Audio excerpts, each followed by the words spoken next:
Hey everyone, thank you so much for joining us for our third live Q&A with some awesome members of our teaching team here at GT.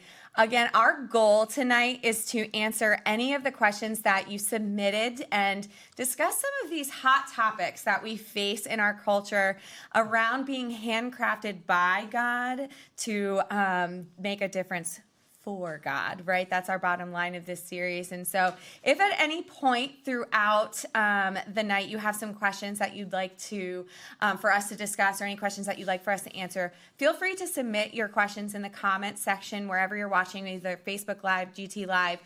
Just post your questions and comments below, and we will leave some time at the end of the night to go over all of those questions, and if we don't answer them already in the content that we have planned. And so we kicked off a brand new series this past Sunday called Handcrafted. Yeah. I don't know about you guys. I'm really excited about it. It's a 5-week series. 5 weeks. Yep. Right? We did one. We've got 4 left, right? All right. So the 5-week series, if you missed it, don't worry. You're not left out. You can always go back and watch it either on our website, on our app, and on our Facebook page. But now, this is really fun. You can also listen to the sermon by downloading our podcast. Nice. Wherever you listen to your podcast, whatever your favorite app is. I know I personally use Spotify, but wherever you download your podcast, you can search GT Church and listen to our sermon series.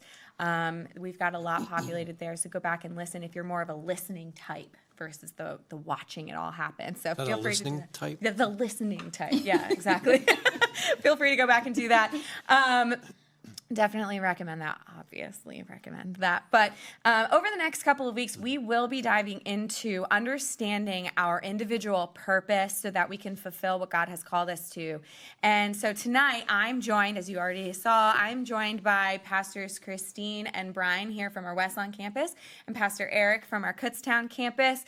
And so to get the night started, I just wanted to take a second. Bryan, you preached this past Sunday to kick off the series. So can you take a second and explain, why are we doing this series? Like, where did this come from? Why did we decide that this is something that we wanted to do with our church? Yeah, well, it's really important. You mentioned it in your opening statements that we've been handcrafted by God to make a difference for God, and that's a big deal. That's very true. We're basing it on the verse of Ephesians 2:10, for we are God's masterpiece.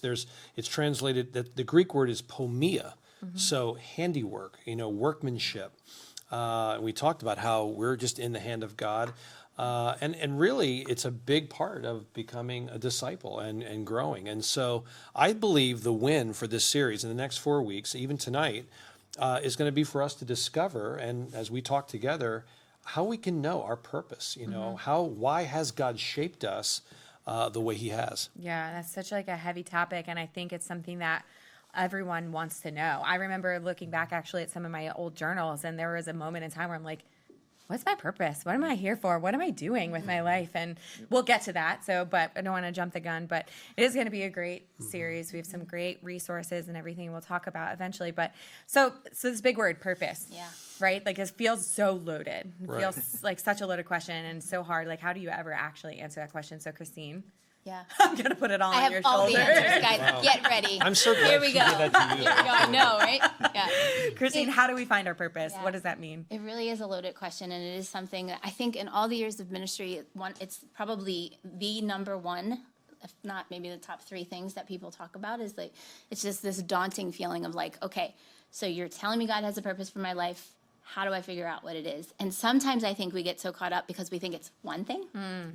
And I remember hearing Christine Kane years ago say that calling purpose is an evolution. And when we are faithful with what God puts in our hands right now, he will be faithful when we step out in faith, right? He will be faithful to show us the next thing and the next thing and the next thing. And so it's not one thing, it's being faithful with what God it has given us right now. But I also think it's bigger than that, right? So that's the big thing. I think when it comes down to the one thing is to make Jesus famous, right? To bring hope to a lost and broken world, and to help people find and follow Jesus. That's our core, shared purpose as followers of Jesus Christ.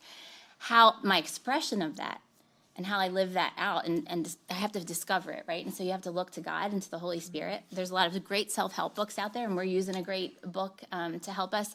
But I think ultimately it's looking to God and the Holy Spirit to say, show me, right? And it's listening to our lives and listening to the way that he has uniquely shaped us, and recognizing that he's uniquely shaped us, and then leaning into that and saying, okay, God, what is it that I'm supposed to do? How have you uniquely wired me to equip me for what you've called me to do next? And if I can just jump in there, Christine, Yeah. to say, I mentioned this Sunday, sometimes we shy away from that uniqueness. I'm glad you brought that up, because sometimes we just, in our nature, just shy away from that. We want to fit in, be like everybody else. Yeah, But we need to absolutely. celebrate the fact that God's handcrafted us in a very unique way. Yeah. And I was just thinking, God didn't, it's exciting to think, but it can be scary. God didn't give us a purpose to burden us. And sometimes that's what it can feel like.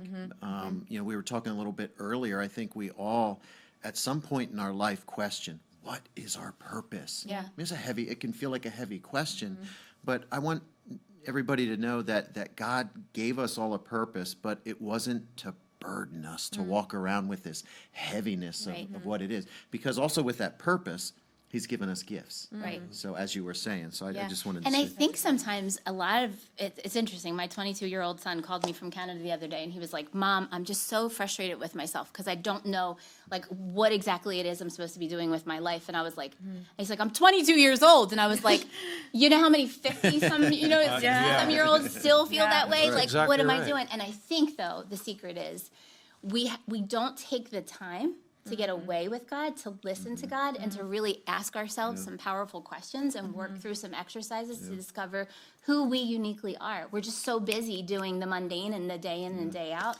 Yeah, and I we think miss that's, it. yeah, and I think that's what our culture dictates too, right? Like think about and we're going to get into this a little bit later, but think about the natural evolution of life, right? Like you go through grade school, and then you get to high school, you graduate Yep. high school, and you're going to college. You have to decide what you're doing in college, and for the rest of your life, at the age of 18, when you are like, wait a minute, Yeah. it's countercultural to Yeah. just pause and be still and quiet and really ponder that. But who also at the age of 18, unless you've really been following Christ your whole life, but who else at the age of 18 is like, Yeah.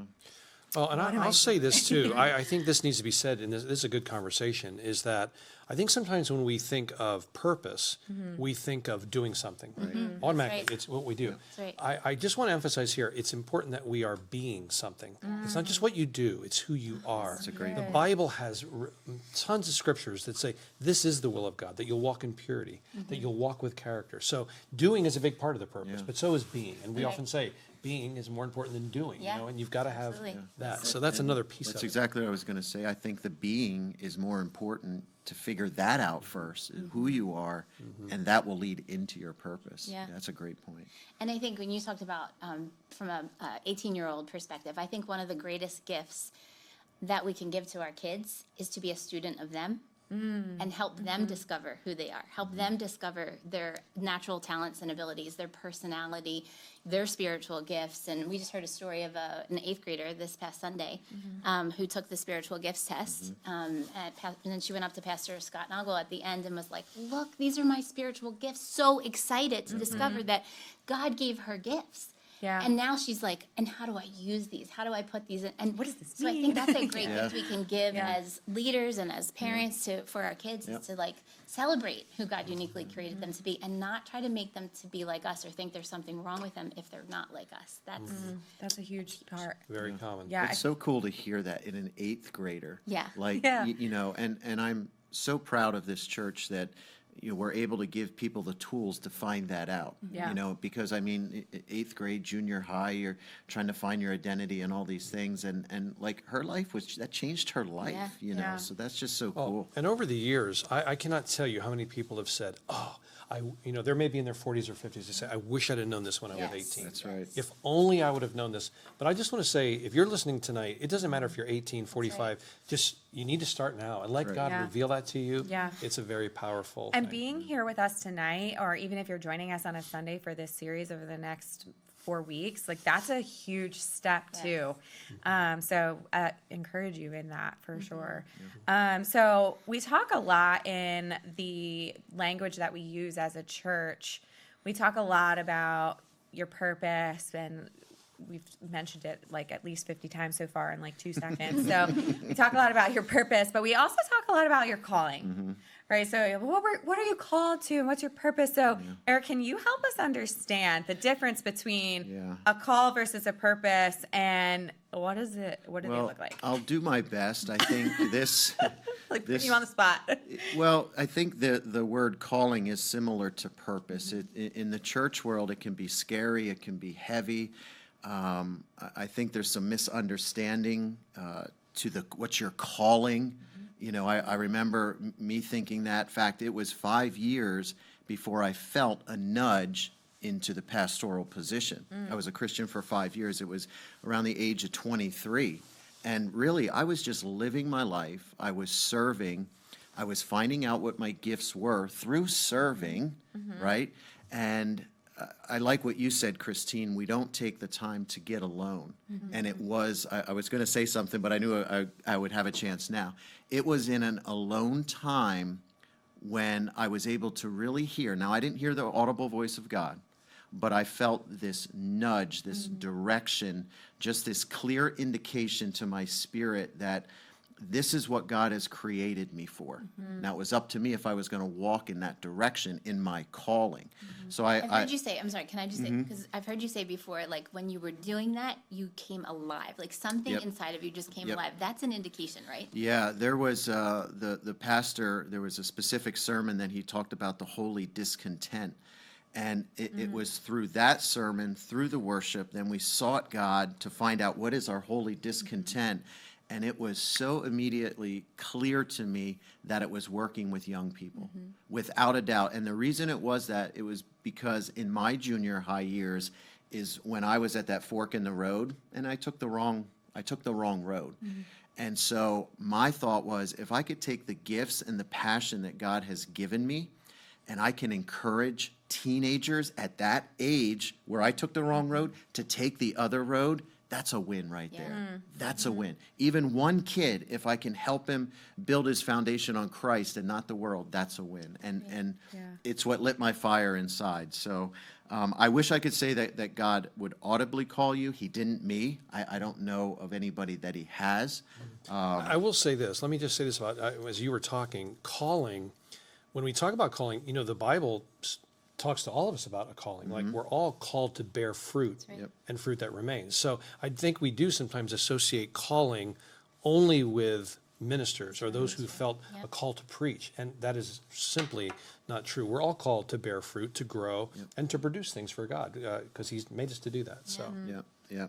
And, you know, I was reading in 1 Corinthians chapter 12 where the Apostle Paul talks about the church being a body. And I just love the way he describes that. He describes the church, the believers, as one body, and no part is insignificant. Not the toe, not the little toe. They all have to work together in unison for the greater purpose. And so, you know, the head isn't more important than the foot. And I just love that because we can sometimes, you know, why wasn't I called to be a pastor? Right. Well, listen, if you have, you know, the gift of administration, which I don't, that's a great gift to have, you know, so all the gifts work together. And it's a beautiful thing when they do. So I'll just say this too. You may be listening tonight. You're a small group leader. I think, again, we always think of the pastoral gifts, which are a part of the motivational gifts of Ephesians 4, apostles, prophet, pastors, teachers.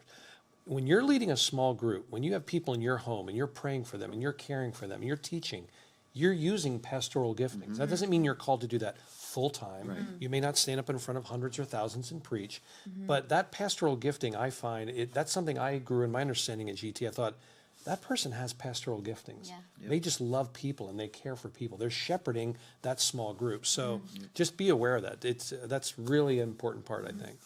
Yeah, and I think that you touched on something really important there too, and you've said this before as well already tonight, but I think it's so important to go back and just say that your calling and your purpose isn't always it's not necessarily full-time ministry where you are. You could be in a job that you feel is so mundane and so like oh, why am I doing this? But you have the opportunity to meet people and talk to people about Jesus, or like to be kind when most people are mean. Being Like, salt and you know light. what I mean? So you have, it can be in those small, and that's not less No. important than someone who's called to full-time ministry. Yeah. It's all That's exactly right. There's a quote by A.W. Tozer, and I love it. It says, "It is not what a man does that determines whether his work is sacred or secular. It is why he does it. The motive is everything. Let a man sanctify the Lord God in his heart, and he can thereafter do no common act." So that means everything we do. And then Colossians 3:23, whatever you do, work at it with all your heart, as if you're doing it unto the Lord and not man. Everything we do then is sacred. Yeah. If And our motive is right. And that's really our calling as a Christ Right. follower, right there. That's right. That's our calling. And I was thinking of calling and purpose, I was thinking of the purpose of Christ when he came to earth, right? It was to glorify his Father. That's right. And it was to serve others, right? He didn't come to be served, but to serve others. So our purpose should be the same as his, and I just love that. Again, it shouldn't be difficult. It shouldn't be difficult. It's actually pretty easy when we realize what our gifts are. And you know what I think we often do? We segment our life. So church on Sunday, and then Monday's a different day. Or I'm having my devotions. Right. And I've said for years, like, it's not about devotion. It's about devotion, not devotion. So you're devoted. So when you're eating dinner with your family and you're talking to your kids or your wife, that's devoted. That's as devoted as when God's talking to you through the Word. I think it is. It's it's that quote. Like, no matter what we're doing, if it's for the purpose of God, it's the right reason. Yeah, we had someone actually along this line submit a question. They said, I feel it's been hard to find my purpose in life, even through prayer and trying out different ventures. How and when can I be certain that I'm using my gifts in the correct way? So we talked a lot about purpose and calling, but how do we know then that we're using them, right? Because I think that when I even just personally think back on some things in my life, like I can see how I'm using them now, but like how help? Christine would be glad to help you out.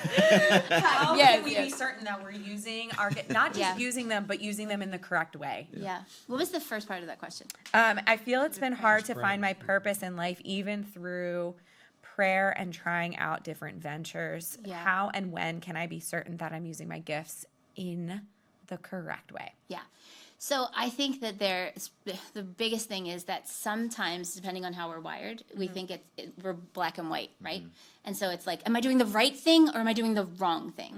And really, I think sometimes it's just, there is no right or wrong. There's not, I mean, obviously, clearly there is, right? If you're sinning and you're living, look, okay, but we're not going to, that's not what we're talking about, right? talking about purpose. In this we're talking about conversation. purpose. And so sometimes what I think it is a lot of trial and error, right? There have been things that I have done, you've made me do, right? Like, just like, you do this, like, come on, you're going to do this. Or that other people have asked me to do, and I've stepped into it and felt like, nope. And like and Well, Jeanette sometimes said on Sunday that's what you did to her, I did. just as a reminder. I did. And it was huge in her life. Paying it forward, I think some people call that. You had confidence in her. And that's one of my favorite things to do is to help people step and That's right. stretch, right? Take a step, stretch your faith, because then God shows up, right? And sometimes you do that and you realize that's not in my wheelhouse. I'm not supposed to do that. Some people stay there. So good for you to the person who submitted that question, because you're asking the right question. Some people stay in a space that where they're not using their gifts and they don't have peace. And then what happens is, because you said yes and you stayed, you robbed somebody else of the blessing of flowing in their gifts, right? And using their shape. And sometimes I think it's almost like we live like this kind of counterfeit life, right? Because we don't take the time, and now we're just kind of going through the motions, and we get paralyzed because we're looking for that perfect thing, when it's sometimes just stepping in a direction and realizing, oh, nope, that's not it. And then, of course, correction, and we go over here and we try something. And sometimes I've done certain things in my life, and you guys can probably all relate to this as well, where you do something and you feel like, this is it, I'm going to do this for the rest of my life. Yep. Students, right? Yep. For me, it was kids. It was like, I can't imagine ever doing That's right. anything else.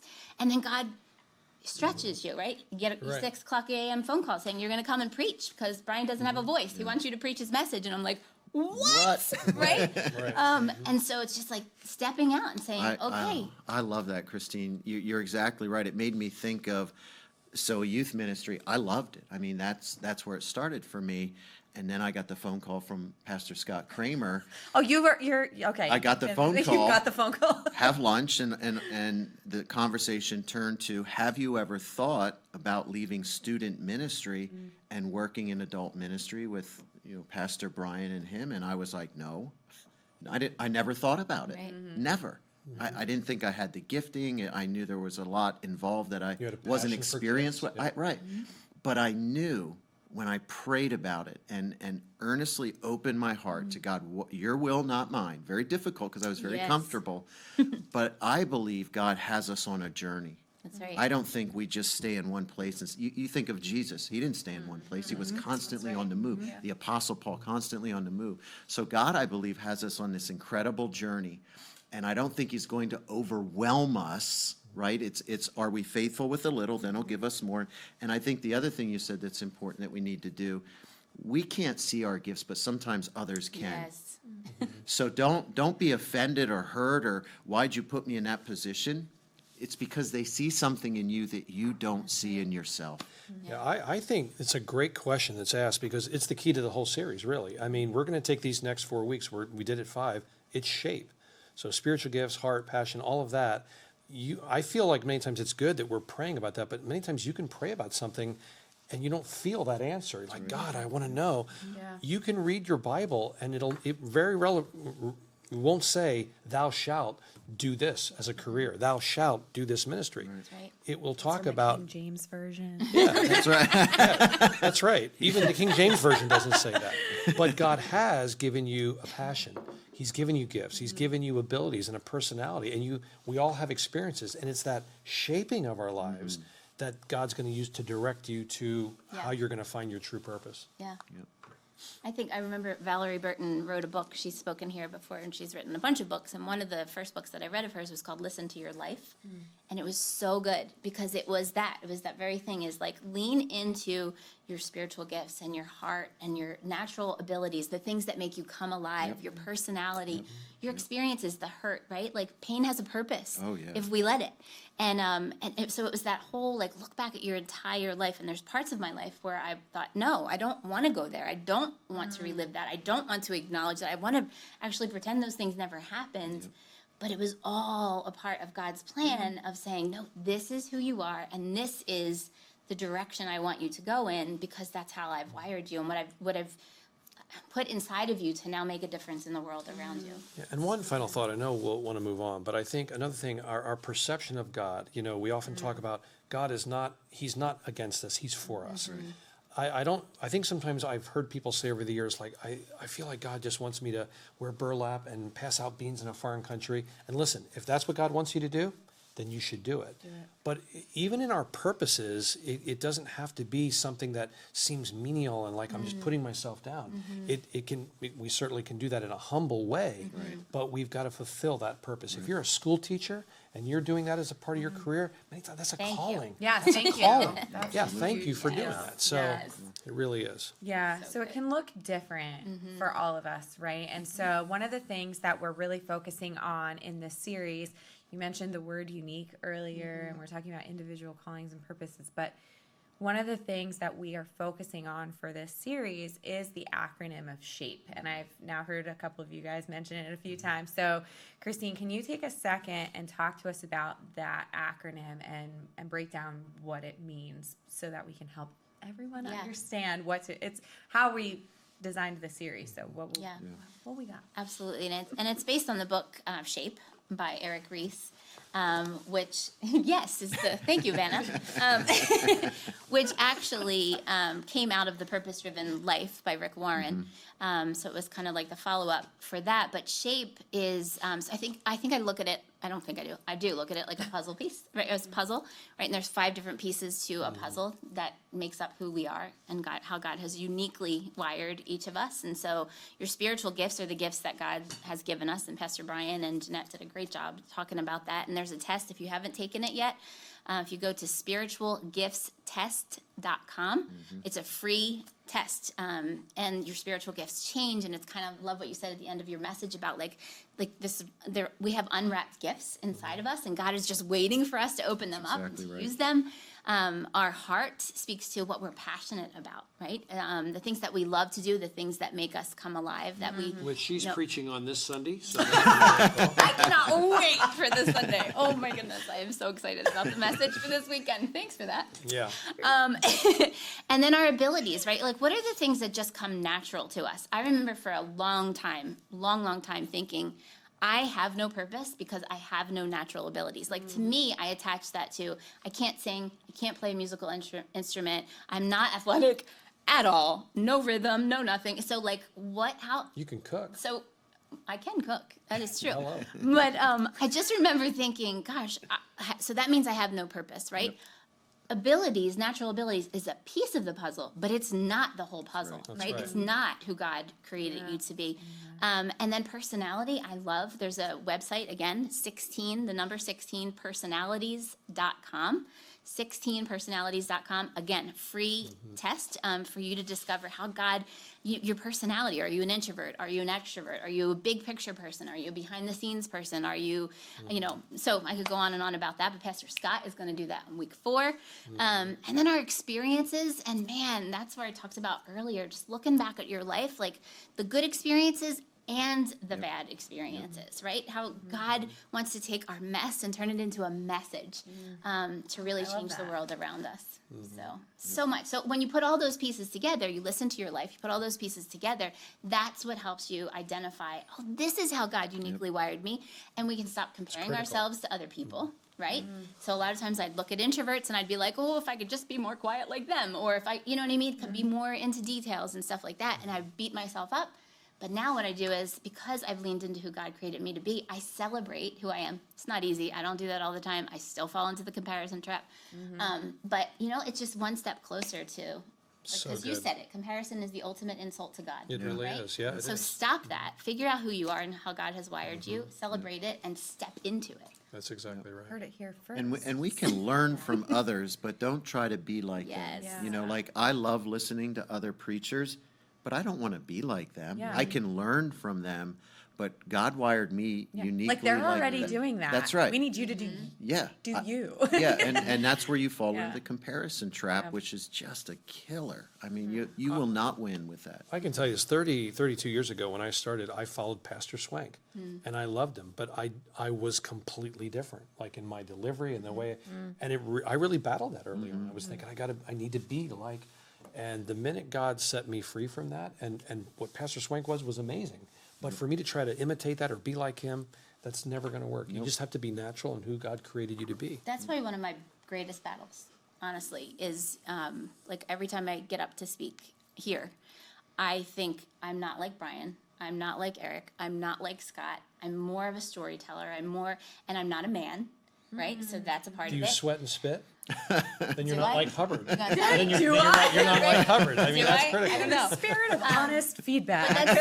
It's so true. Like, we've got to find our voice, and we Right. have to That's so true. step into the invitations that God has given us, and we do that with authority. The same power and authority that rose Christ from the dead lives in me. That's right. Ooh, yeah. So let's step into it and not be afraid. Just be Or And do live it with that afraid. awareness, right? It's so funny you said that because I literally just read that 2 days ago and wrote it on my mirror and in my journals. Wow. Living like you believe that power That's is right. in you, and it just Makes a transforms. difference, Yeah, and when you talk about the fruit and bearing good fruit and stuff, there are things choices and decisions, like we talked about the forks and the roads, that you're going to come to where it's like, if you just take a second and believe the power that's in you, That's right. when you think that you can't, that power says, oh yes you can. That's right. And let's go and watch what happens. And that's such a good. big deal to believe that literally that power is Yeah. right here and it's going to help you get there. So speaking of spiritual gifts, Bryan, you preached about this on Sunday. What are they? Help us. You put up a graphic during that during your message about where we can find information about the spiritual gifts throughout the Bible. They're mentioned a couple of times, and there's different kinds of spiritual gifts. So, What are they, and how do we find out what ours are? Well, if you're sitting there with your Bible tonight or you're jotting some things down, 1 Corinthians 12, Eric mentioned it earlier, those are the manifestational gifts, healing, miracles, words of wisdom, words of knowledge. Those are manifestational, and you can take time to read that. The ministry gifts are found in Romans 12, encouraging, exhortation, preaching, teaching, leading, giving is one of those gifts. And then the motivational gifts we talk about, we're all called to bear fruit, but then there are motivational gifts that God gives to the church to equip, to build up the body of Christ. That's what pastors and evangelists and teachers, prophets and apostles do.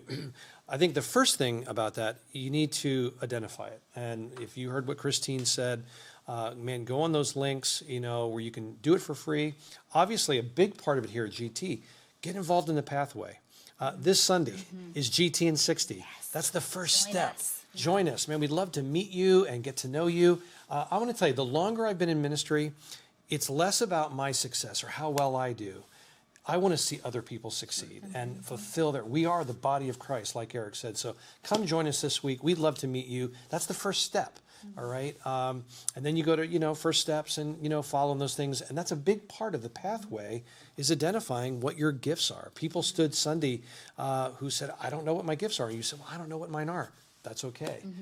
God cannot wait for you to find out. So you need to. Can I just say something about that? Yeah, please. I remember, because I don't, for those of you who are familiar with life coaching, like people pay hundreds and thousands of dollars for someone to walk beside them and help them find their purpose and discover their purpose, right? Yep.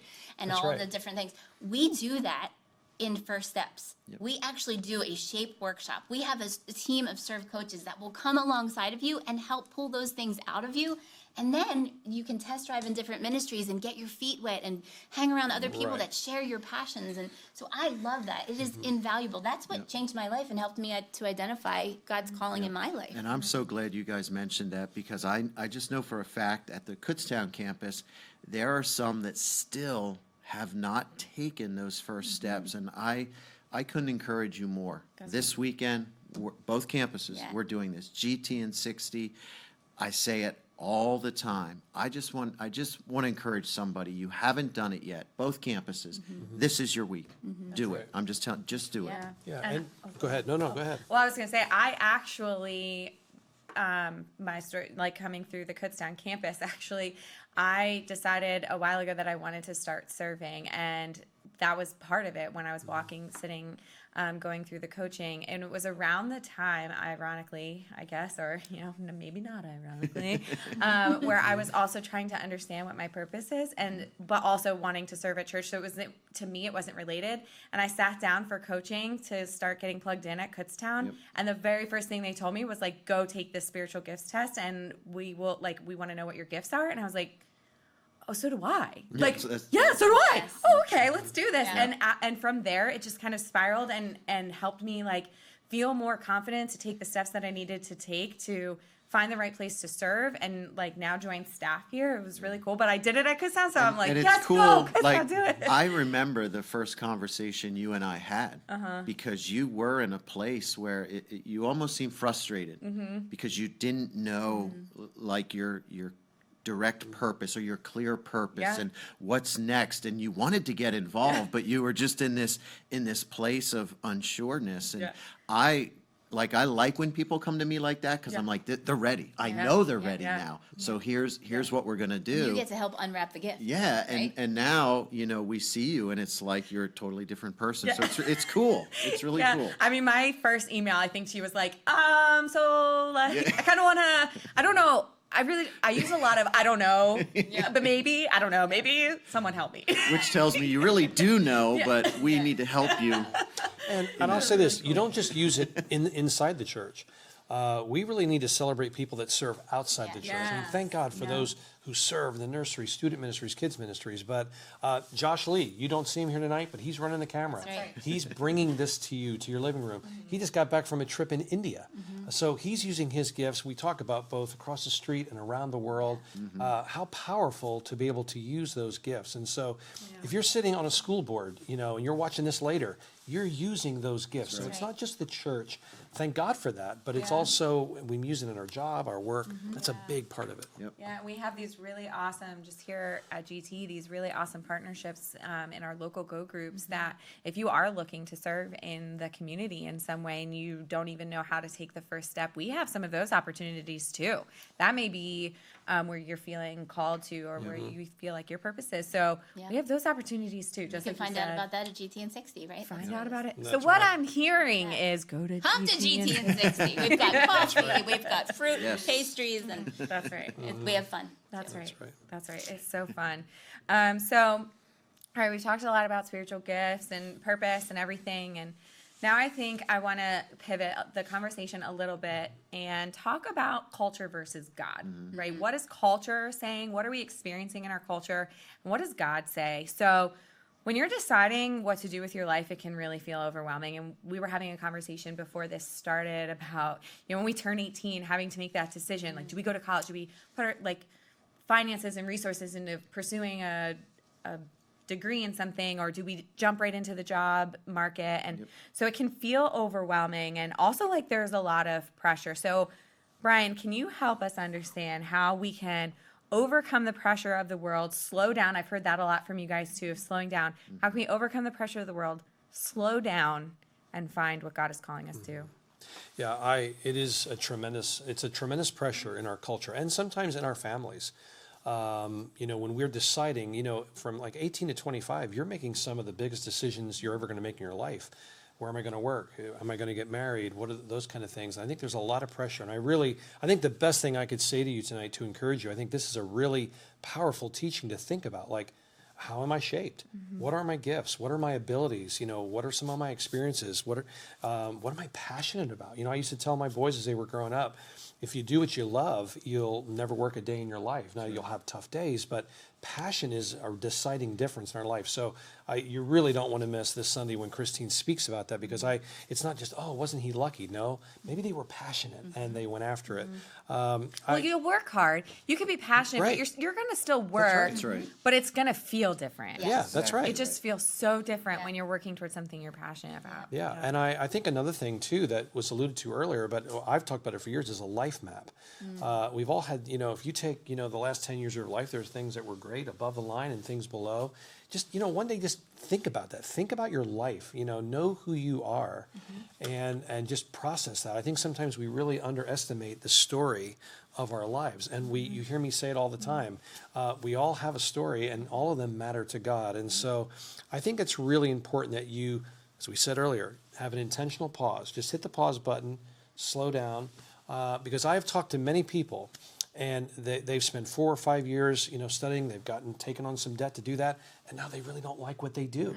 And so you're not alone if you feel like that. But even in another way, I've talked to people who have done that, but they said, you know what, I'm not going to do this the rest of my life. Right. And so they've made some changes, and now they were working in one realm, but now they're really feeling like I'm closer to the purpose God's called me to do. So culturally, I think that's important. Yeah, and I think when we live in this culture that's so fast-paced, that is so just make the next decision, it doesn't leave a lot of room for pausing and slowing down and thinking. And then what happens? We are making mistakes, and someone just dropped a couple grand, and they wouldn't have even done that if they would have paused for a second. But so it can be easy to get wrapped up too in a dead-end job or something that we feel like is super mundane, and then we end up feeling like, man, there's got to be something Raise your hand if that more. ever happened to you in your life. Right? Okay, yeah, I just want to Everyone, yeah. y'all raising your hands, we can see you. But it's so easy, and then to feel like there has got to be something more than just waking up, going and punching the clock and coming home and doing it all over the next day. So, Eric, how do we explore what God's calling us to when we are caught in that trap? How do we break that cycle? Yeah. Well, I don't know if we break it. I think we have to remain faithful to wherever God has put us. So my example is at 18, I got saved, and I was already in my career at that point because I knew college was out. school just isn't my thing. So I knew I didn't want to go to school. I didn't want to go to college. I had a great opportunity to jump into a family business, which I did, and I liked it. I really did. Then I got saved, and I worked that job for five years, and then I had this nudge by the Lord, like, I want to use you in full-time ministry. So I'm serving at GT. I'm loving what I'm doing.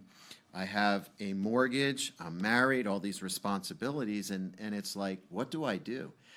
I really can't go to Bible school. That's not going to work because I can't do that full-time. But you know what I can do? I can do it online. And so that's what I started doing. I kept working my job. I kept serving and growing my gifts, right? I loved that. Even though I was dead tired from landscaping, when you're in that spot, that sweet spot, using your gifts, it's just awesome. I mean, I loved it.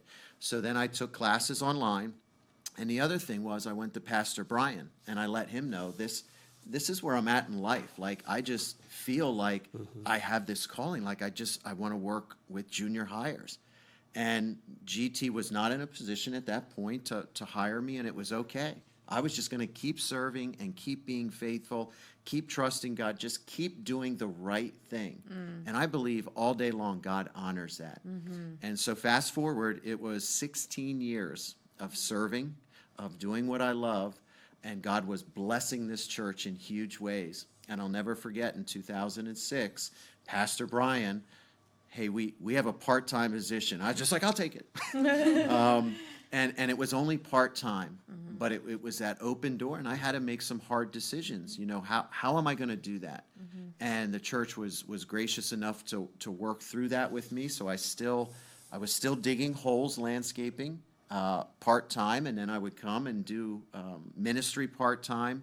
And again, just remaining faithful, just trusting God. You know, sometimes we can get distracted, but I knew GT is where the Lord wanted me. I had just vested so much into it, had so many relationships built. Like, you just got to remain faithful, and God will honor that. And in 2008, that was the call. It was, I'll never forget it, life-changing for me, that I came here full-time.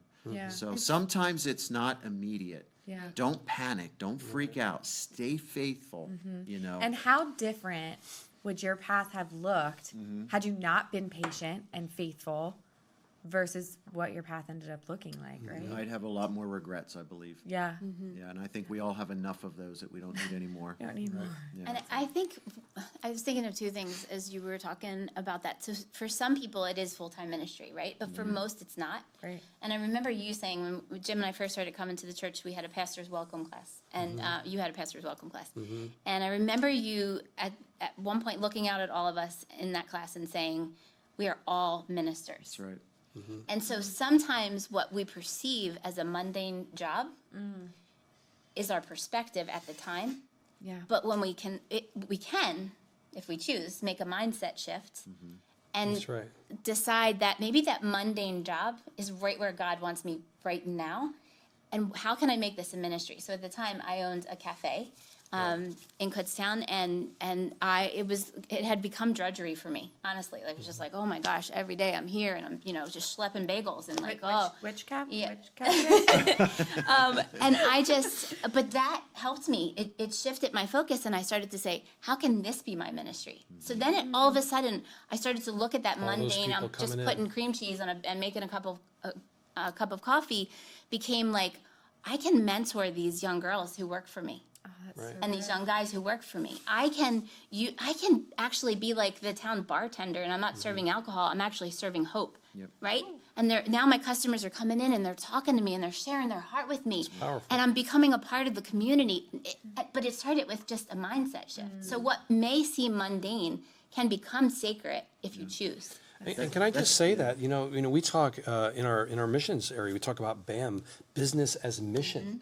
That's what I've often said. Many times people think, oh, I got to do this to make a living. How about making a life? Yeah. Yep.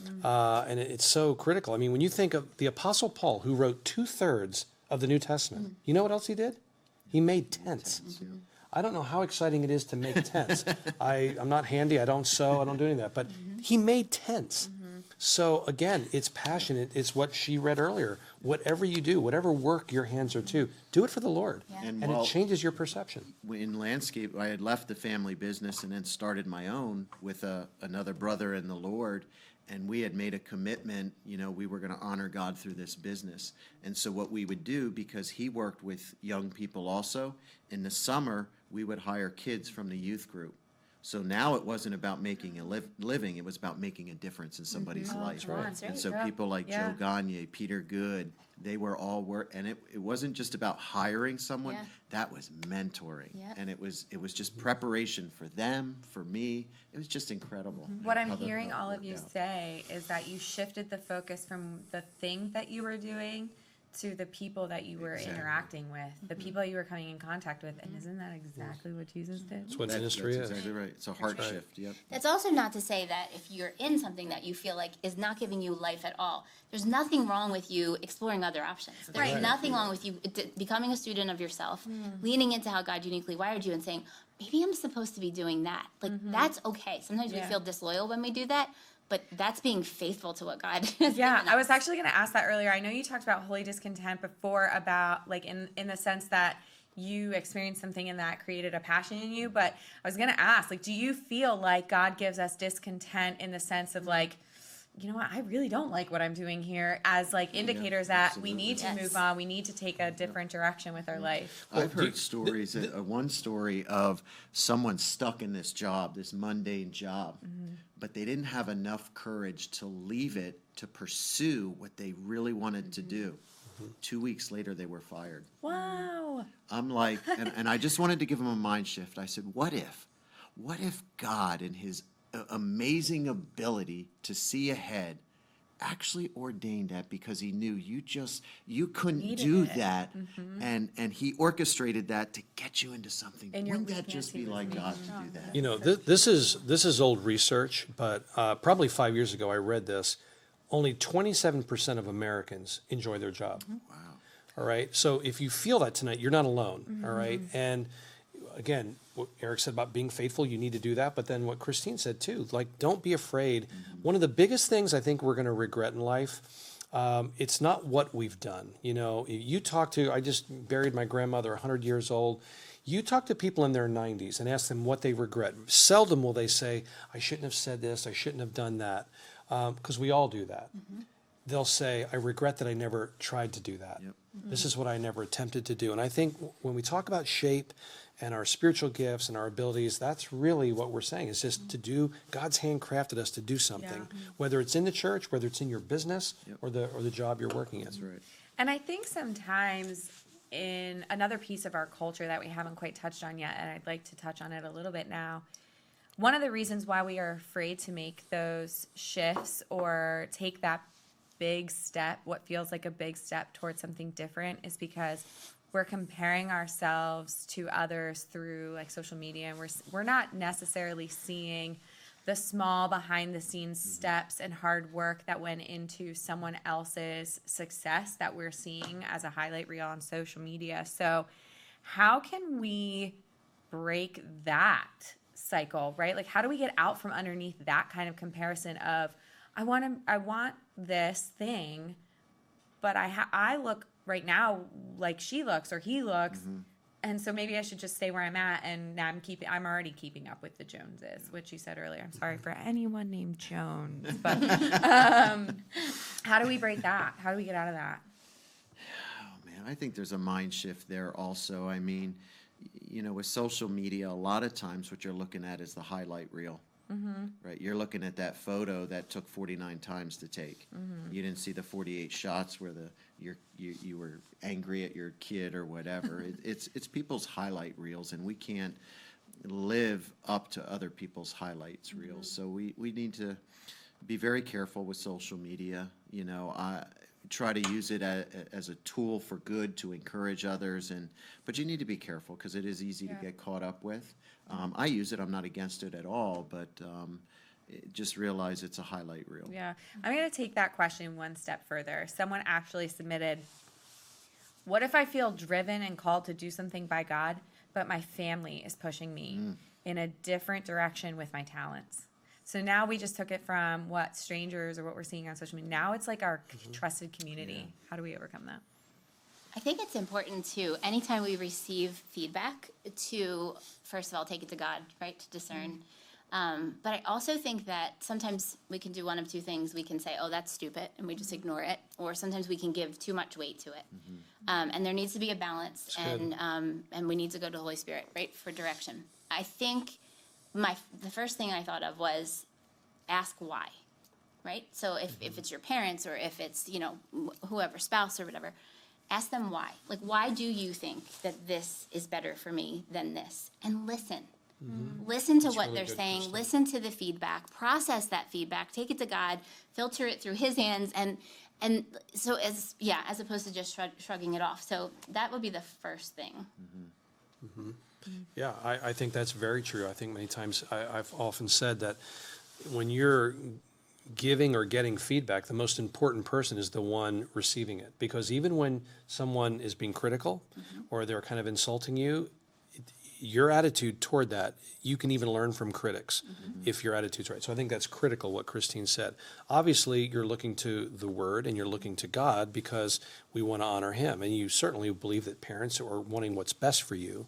But as a parent, we've got to be careful, and we love our kids, but we can sometimes just be directing them based on what we think, and I'm not talking about just living out my dream through my kids, but sometimes even very subtly we can do that, where I think it's to help our kids become self-aware, to see how God has shaped them.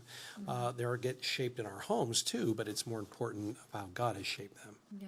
And that's why it's so important to be a student of yourself. Because if you know yourself and you do the work, and it is work. It is not an easy thing. It's not just, okay, take that assessment, you're done, now you know yourself. No, it's work. It's hard to be honest with yourself. It really, really is. But then when you know, like, this is how God has wired me, when somebody gives you feedback, you're able to say, oh, okay, thank you, wow. And then you're able to say, but but this is my personality, and that doesn't lend itself to that. And these are my experiences, which makes me think I need to go in this direction. And you can have more confidence in your choices. We did this years ago, but a book that it's one of the, when I think of the top 10 books that impacted me, Now Discover Your Strengths. So much of business, ministry, we work on trying to, build up people's weaknesses. We want to make them a better manager, a better this, a better that. Which you need to work those weaknesses up to a certain level. But I think what we really need to do is discover our strengths. What am I really good at? And putting your time and energy into that. And many times why we feel we're stuck in a dead-end job is that what I'm doing isn't maximizing my abilities, my gifts, or any of that, and that's why I feel stuck. Because I'm passionate about this, but I'm doing that. So a great book, if you're looking just to grow and mature in that, read that book. It really talks in a very powerful way about dealing with your weaknesses, and you got to get them up to a certain level, but work and maximize your strengths. That's good. That's so good. All right, so that was a really great conversation. Is there anything that we didn't get to touch on that? Any final thoughts from the gallery? Well, I just really hope this motivated and encouraged somebody to seek out what their gifts are. I really do. It just excites me because I know in my own life when I started to experience them, it really changed my walk with others and my walk with the Lord. It really did. I walked with confidence, knowing how God wired me and the gifts He's given me, and that I can make a difference with these. So I'm hoping somebody, a lot of people will take that step this week. Yeah, I keep thinking about David and Goliath, right? So when David went out there on the battlefield, he was given the armor, put this on, and he was just, no, I'm not going to put on somebody else's armor. I'm not going to wear somebody else's purpose for my life. I'm going to lean into who God created me to be. And he slayed a giant because he was true to who he was. And I just feel like that's what God wants for all of us to be, to do. Feels like the secret, right? I think how I would close, I was working on the message for week 5, which will be the wrap up to this, and experiences. And experiences are powerful, and they can be life-changing. I've gone through an experience almost 5 years ago that wow, I just thought it could be game over here. And, or maybe you've made a mistake or you're caught in sin or something. You think there's no way God could use me. And I want to look right at you tonight and say that absolutely is not true. No failure, no pain we've gone through is ever wasted by God. And so experience is, again, part of that, what shapes you, whether it's gifts or passion, abilities. And again, just understand your story and continue using it for God. That made me think of the Canvas and Clay Yeah, song. what a that powerful we song. used in the sermon this past Sunday. Again, if you missed this week's sermon from Pastor Bryan talking about spiritual gifts, the first letter of our SHAPE acronym, you can go back and watch it on our website, on our app, and now you can also listen on our podcast, wherever you download your favorite podcast app. You could sing Canvas and Clay right now. if you No, wanna- I cannot. could That wrap is up. not a gift I can give. I think it should. No. We'll be your backup singers. Absolutely. Oh, what about, Let's do it. oh, wow. Nope, that's not going to happen. Sorry for everyone if that's. I'm with you, Melissa. I'm out. Okay, cool. We tried to out. stretch her. We tried to This stretch isn't her. even. I'm out. What I'm hearing is that can be like a separate. Tune in next Wednesday for Bryan and Christine's version of Canvas and Clay. You can already listen to it on Or iTunes. this Sunday. Yeah. We're going to record right after this. Yeah. It's going to be Goodness great, gracious. guys. You're going to love it. Oh, brother, that went somewhere I wasn't expecting. All right, let's wrap this up. Just a reminder, there are, again, a lot of incredible resources out there for you. If you have been feeling a little lost or a little frustrated or have been wondering for a while what your purpose is, what God is calling you to, we recommend taking the next step, visiting spiritualgiftstest.com. We'll post it in the comments below. And take that test, take a second to really start to uncover and peel back the layers of what God has given you. So that would be a really great first step.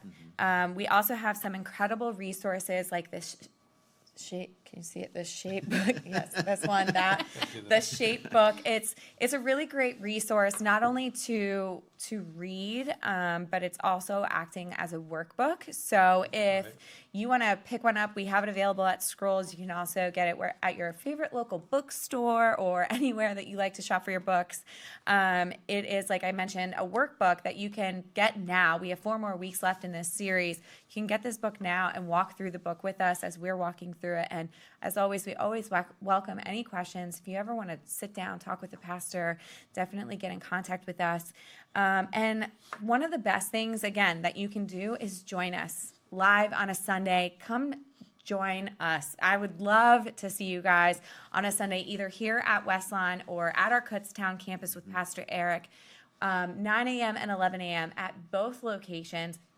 And if you're from a further distance away, we are so excited you're joining us. You can always catch our services live on GT Live and on Facebook Live, broadcasted on a Sunday. And again, you can always go back on our website and watch. And I would say this too, as you're talking about that. You know, we said none of us are doing this alone. So That's right. this week is GT and 60 at 9:30, 12:30. Man, we'd love to meet you. Start the You mean conversation. 10:30 and 12:30. 10:30. I thought That's so. right. 10:30. If you leave at 9:30, you'll be walking right out of the middle of her sermon. Yeah, don't do that. Please don't do that.